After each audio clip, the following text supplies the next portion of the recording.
It's about 5:30 p.m. on Friday, March 15th, 2024. And this morning, I moved the cows, gave them a double section because I thought there won't be enough grass here for them to graze on. But it turns out there was plenty of grass and there's plenty left. And I'm very pleased with what the cows did to this grass. I'm going to give them till tomorrow morning, actually. So I'll move them tomorrow morning to the new row. The thought that I've been having all day is not a good thought, is not a happy thought. The thought that I had was that if my entire pasture looks like this, then I probably have about the right size of cell for moving them, for the twice daily rotations. I'm probably giving them enough ground. But as I found out from yesterday, that they ate a little bit too much grass over there, that the fact of the matter is I'm not giving them enough grass. And the reason why that's so painful is because that means that I have too many cows. And not like one or two too many cows, but like I have to get rid of half the cows like right now if I'm planning to survive this year. The only redeeming factor and the only thing that really gives me any kind of hope is that this is very early spring, that spring really hasn't started yet. Technically, we're still in winter, in terms of at least where the sun is in the sky. March 21st or 22nd is when we hit the spring equinox, and that marks the official beginning of spring.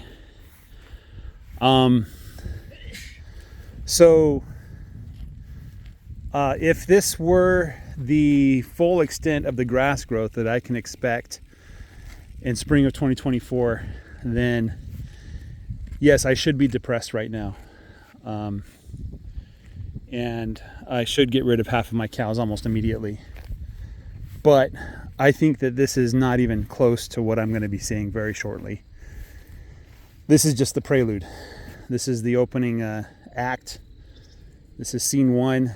Act 1 of 2024, So, the cows and calves are going back to get some more water. Another thing else, I was listening to a Jim Garrish video, a lecture, where he talks about how to divide up your property, basically. And he's talking to people with a lot of property, like, thousands of acres. And that don't get as much rain as we get in here in Northeast Texas.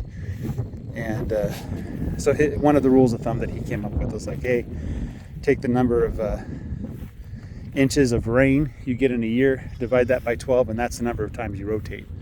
So if you get 18 inches of rain in a year, then you rotate 1.5 times throughout your entire property. So that's the kind of scenario he was looking at. But he had some data that strongly suggested that the cows need to be within 800 feet of their water source at all times, right? And my pasture is 1,000 feet long, and my water is along the western edge of the fence. And I was running under the assumption that the cows will happily walk, 1,000 feet to get to water, but anything beyond that, they're not too happy about. So that was the assumption I was running under. So I figured, running along the western fence there is going to make things easier and make management easier and stuff. But listen to Jim Garrish's word, where he says 800 feet is the magic number. I'm going to go take a look at yellow while I talk. So Jim Garrish's word suggests to me that maybe I should have run the water pipe down the center of the field. Right. Now there's a reason why I ran it down the western part of the field, and that part of that had to do with where I plan on building a house. But I think in hindsight, maybe building down the middle of the field would be better. Certainly, what is this? Certainly, that's an egg. A chicken laid an egg and a cow stepped on it or something. Certainly, the idea of having a fence with the water under it, running down the middle of your property, and allowing like the animals to cross at the ends of that middle fence. That allows you to do like rotating like in a circle. So you don't have any long cattle drives, and you're just going from one cell to the next or one row to the next. And very, very easy cattle moves. Now they're all coming back for some reason. So that's something that I discovered that Greg Judy pointed out last year when I discovered it. And I go, oh yeah, that's totally right. And so last year I set up a crosswire along the middle of my field, east and west. And I did kind of sort of do a rotation that way. And having the water on one side of the field made that difficult. It wasn't as trivial as it could have been. If I had water running down the middle of the field, it'd be quite different. Okay, the cows are getting too much protein. That's just too much. Yeah. If I had hay, I'd be giving it to them right now, because they need the old hay to balance out their diet.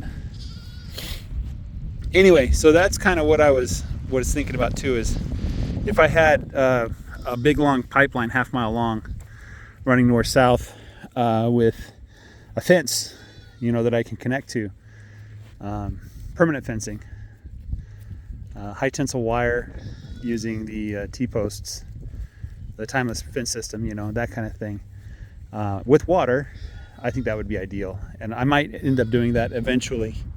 Definitely not this year, maybe 2025 or 2026. Anyway, that's kind of the thoughts that I had there. So yeah, the water source is probably too far away, but if 800 feet is the magic number, then there's a simple solution. I just buy another 100-foot hose, what is that, $35, and just put the water out 200 feet from the source, so they don't have to walk 1,000 feet, they can walk 800 feet. Problem solved, right? And also the paddock sizes, they're about 130 feet wide. So from the beginning of the last paddock to the water source, that's always going to be 900 feet if I put it along the fence, but I don't. I typically put it 50 feet away from the fence, so we're talking like 850 feet, somewhere around there. So it's probably fine. It's probably fine. Let's look at yellow. Let's see where she's at. So this is last evening where they grazed. They ate too much grass here. And this is this morning, since about 7 in the morning. This is what I wanted to see.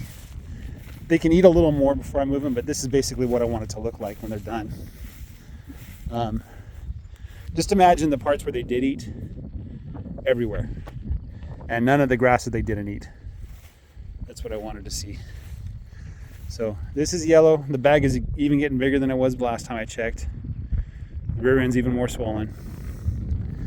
So let me see if she'll let me touch her. No, it's still tight back there on the hips. So she's not quite ready yet. Be soon though. It'll be soon. And there's 2 other cows to check on. Blackie and the red calf. The one that's like 1.5 years old. Should be 2 years before they give birth. Some people wait till 3. I think 2 is plenty. Especially if they're getting, good nutrition from the soil. See here, they barely touched this. There's a whole area there they haven't even hardly touched. So the cows like this area as well, because in the summertime when it's hot, they get pretty good shade from the tree. Here we go. This lady here.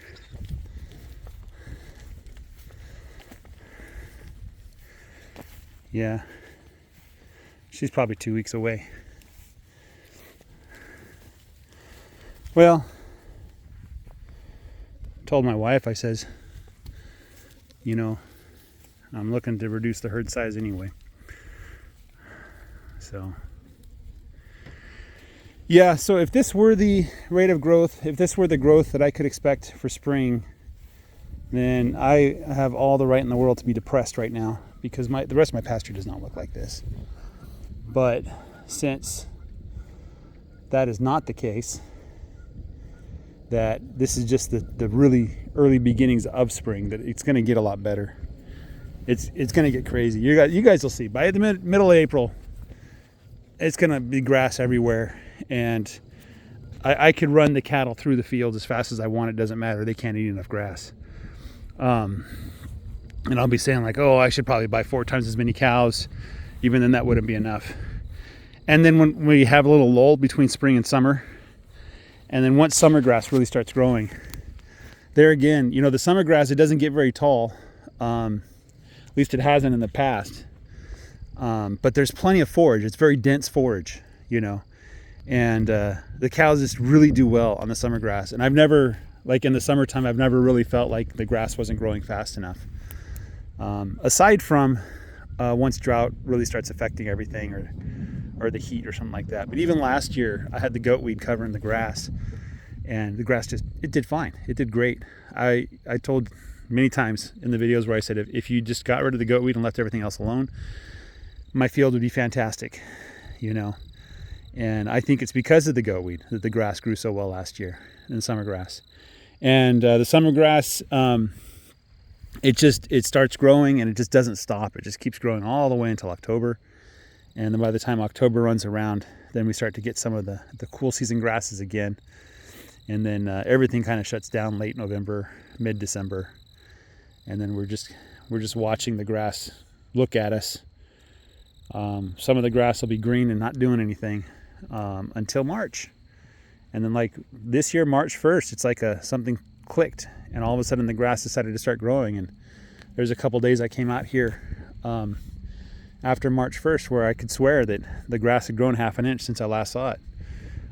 One time I went out in the morning, came back in the evening, and in the evening I swore the grass grew, you know. This year I have plenty of clovers everywhere.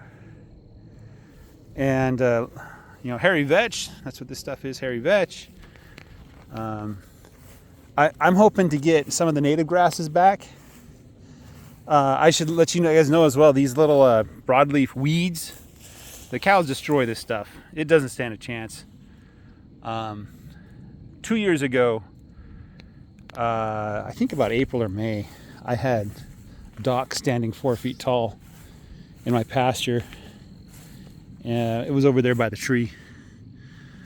And oh my goodness, that stuff was just everywhere. And I was like, oh no, it's going to take over my field. But then the cows got to it and it disappeared. It was just gone. They ate it to the ground. I hear some popping in the fence, so I'm going to take a look at the fence. So I'm not too concerned. I think it looks better this year than it did last year. It just feels like it took longer to start growing. But I don't think that's correct. I think last year 2 years ago we had a bad spring. Last year was a decent spring. So, all right guys, have a great day. Take care. Bye-bye.